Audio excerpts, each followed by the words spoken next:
vlog. Walang hapon sa ating lahat. Ingat po pala sa mga kababayan natin dyan sa Batanes at narin daw pong bagyong Goring. Ano po, ingat po kayo. And magandang hapon muli sa inyo. Ngayon lang po nagkailaw sa amin at tama-tama. Magkailaw, ngayon lang po babakit ko sa inyo ang aking special lomi.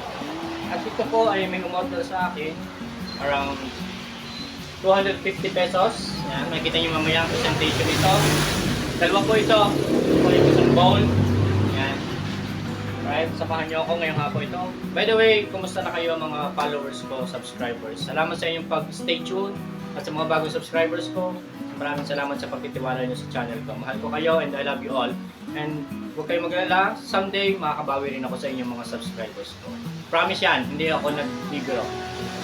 As long as na ma-monetize ako, may pakulo ako sa ating mga subscribers. Kaya stay tuned lang kayo sa channel ko. Natintay na ninyo na ma-monetize sa channel ko. At may blessing kayo para sa akin. Dahil mahal yung channel ko, mas lalong mahal ko kayo. Ano po? So, Martis video, samahan nyo ako sa paggagawa at pagluluto ng aking special lomi ng Batangas. At ako po ay talagang dito pinanganak sa Batangas. Ano po? Alright, inom muna tayo. Break muna. Right, samahan nyo ako. Ito. Pakukulaan na ho natin ang tubig. Makikita ninyo, yan. Nilagay na ho natin, natimplahan na po natin yan. Hintayin na ho natin kumulo bago natin ilagay ang Mickey para hindi ho malabsak. And then, after that, papakita ko sa inyo. After that, pag kumukulo na, okay na, luto na ho yung ating Mickey.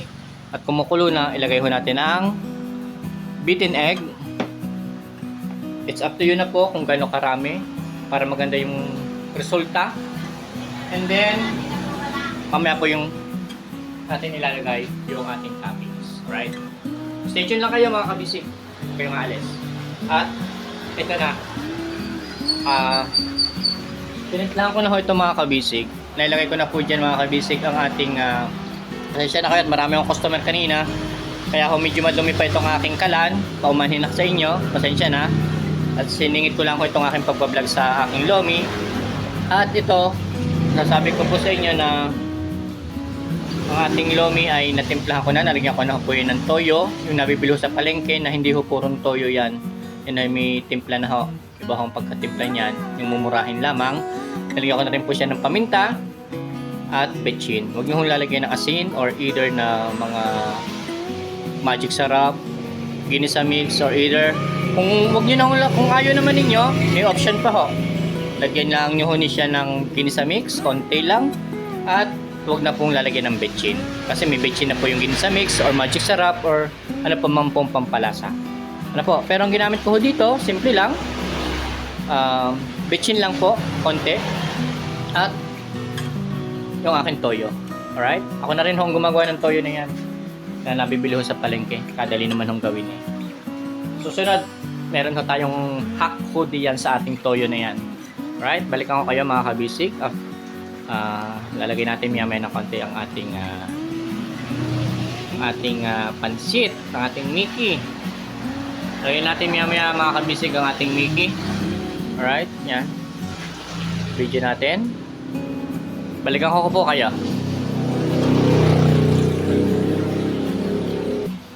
Okay mga kabisik, pagka malapit ng kumulo, ito kumukulo ho pala. Pwede niyo kong unahin ang Mickey or itong beaten egg. Ano po? Sa akin, unahin ko muna itong beaten egg para hindi ko siya magbuo-buo. Yan. Spread nyo lang para maganda yung presentation. 1 whole egg po ito kasi dalawang order po ito. Dalawang jumbo po. Yan. Nakita naman ninyo. At isa ko pang tip sa inyo mga kabisig, kung gagamit kayo ng Mickey at magluluto kayo nitong lomi, sasabihin nyo sa palengke, yung bilihan po nitong Mickey, kung gawa sa kamay o makina. Ngayon, ang bibilihin po ninyo mga kabisig, isang tip ko po sa inyo, para hindi po masyadong malabsak yung ating Mickey, is yung ito pong Mickey na to ay gawa po sa kamay. Gawa po sa kamay ito mga kabisig, kaya hindi ko masyadong nalalabsa, kaya isang kulo lang pwede na. Pero kung may matira man kayo, iniinit nyo uli, hindi ho pa rin ho siya malalabsak. Kasi po, gawa sa kamay. Iba ho yung gawa sa makina kasi once na nababad na po yan sa tubig at hindi ho nyo ganoobos at iniinit nyo ulit, ang tendency po niyan is pumaga. Like po dun sa, alam nyo po yung spaghetti? Ano po, di ba, buo siya, matigas pa. Ngayon pagka ho siya naluto na, yung parang ganun hong style, pumapaga po yung Mickey. So hindi na po maganda siyang tingnan, yung texture niya. So, yun pong may papayo ko sa inyo na pag bumili kayo ng Mickey, gawang kamay. Alright? Ito po, ilalagay na ho natin ng ating kwat. At ito po ay medyo kumukulo na. Ito po.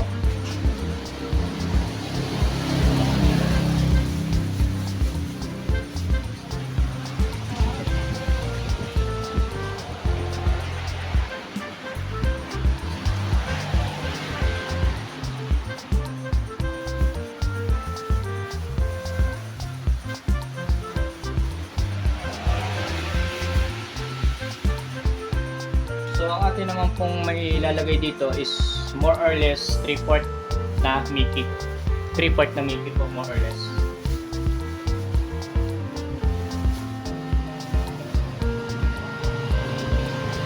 Yan.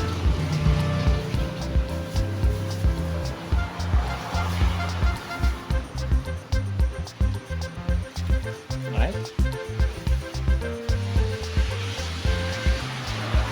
Haloy lang ho natin nang hindi po siya magkapit-kapit. Right. Sama mantika na rin naman po ito.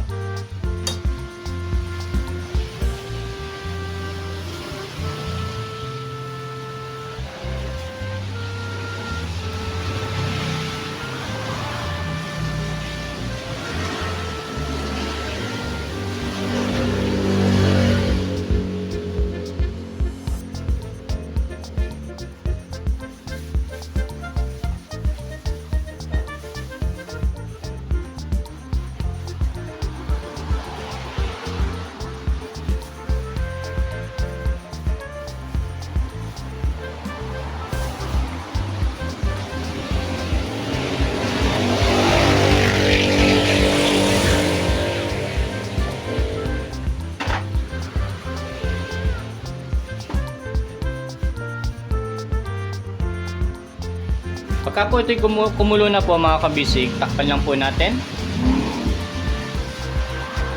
Kapag kumulo na ito mga kabisig para mas mabilis, takpan ho ninyo. Okay, nagmamadali. Yan. And nakaready na po yung inyong cassava and cornstarch.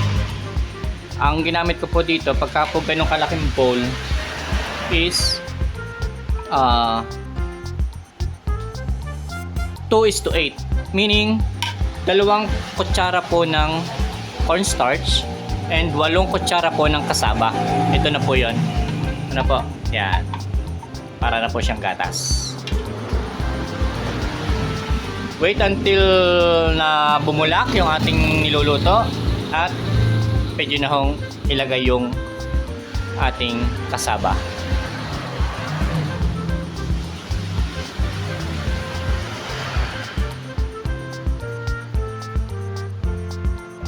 So ayun mga kabisig, nakikita nyo bumubula na yung ating niluluto. Ibig sabihin yan, bumubulak na ang ating lomi.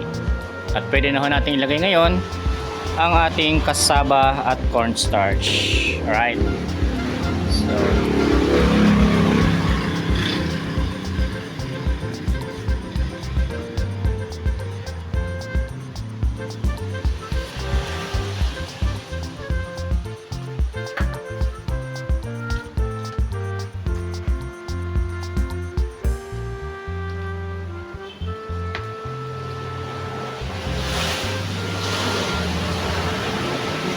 halo-haloy nyo lang po ito mga kabisik nang hindi po magbuo-buo yung ating cornstarch and cassava. Alright. So, dahan-dahan lang at baka kayo ay matilabsikan ng sabaw. Masakit po yan sa bala. Ako ilang beses na akong natilabsikan ito, kaya ingat kayo. Huwag nyo pakabilisan yung inyong paghahalo at hindi man minamadali ang oras. Ano po? Yan. Kung sa tingin nyo mga kabisig medyo malabnaw pa, dagdagan nyo na lang ho.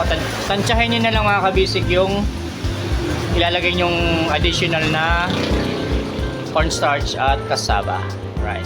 Pero ito po, kasi ito ho ay i-deliver pa, kaya sakto lang po yung lapot niya. Pagdating ho doon, malapot na siya. Alright? Balikan ko kayo mga kabisig. So, ayan na nga. Atin pong tatakalin na ito mga kabisig. Ito, dito. Pero hindi ho natin ito pakakapunuin kasi di-deliver.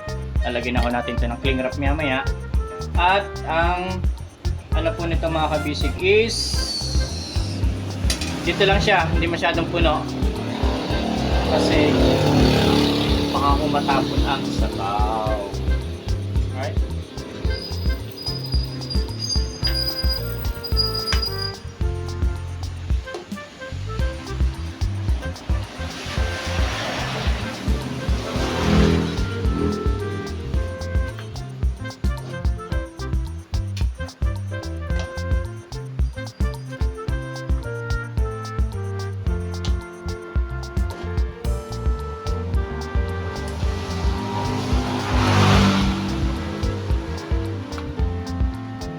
Malay ako. Ang bigat nito. Ah! Oh my!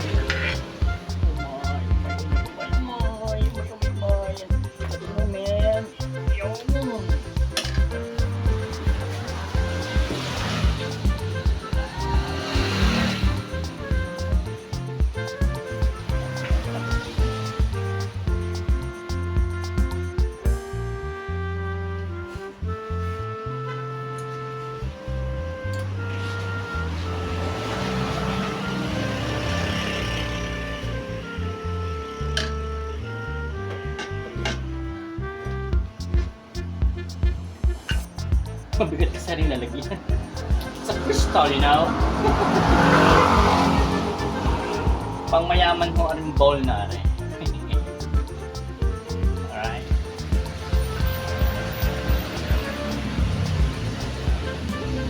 Happy 10th month po kay Drew. Leandrew. 10 months old na po siya. Ngayon 26.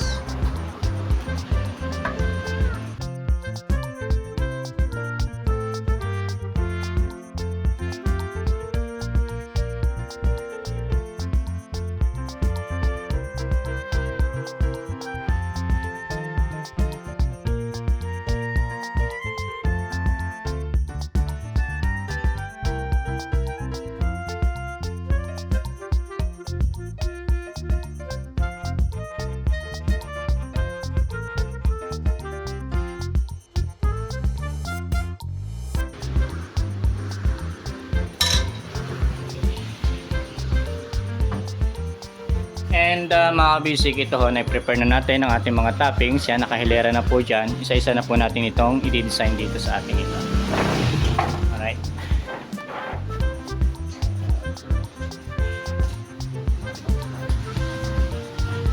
Here we go. Make sure na bago kayo maglagay ng toppings, malinis po ang inyong kamay, ha?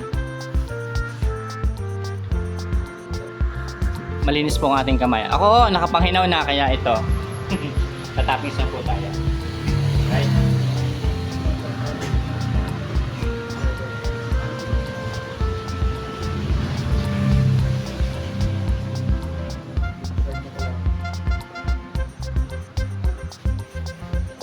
Next is ito po nga tayo, hindi ko mahawakan kasi may sabaw. Depends na po sa inyo kung paano nyo i-decorate. Ito po. Kaya chill lang kayo. Hindi man nung minamadali. Chill lang. Alright? Stay lang kayo sa channel ko. Next. Ito na po ang ating rebusado. Ito po ay vegetable bola-bola, mga kagising.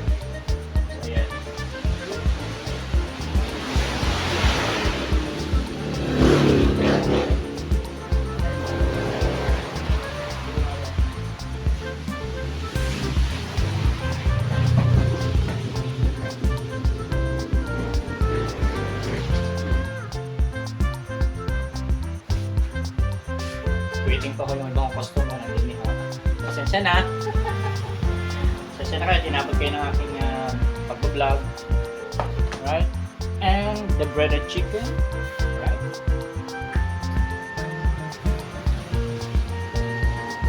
Kaya nyo ba kung ganun kalaking pag ako'y nagpa-lomi challenge? Kaya nyo mga kabisi. Sabihin nyo lang.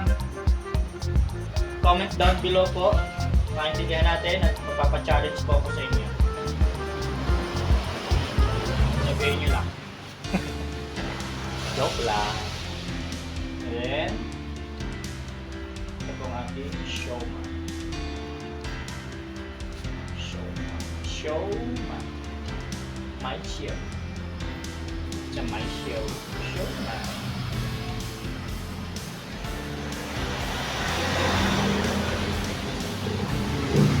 Next is boiled egg.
So yan mga kabisig, tapos na ho ang ating preparation at ito ay ready for pick up.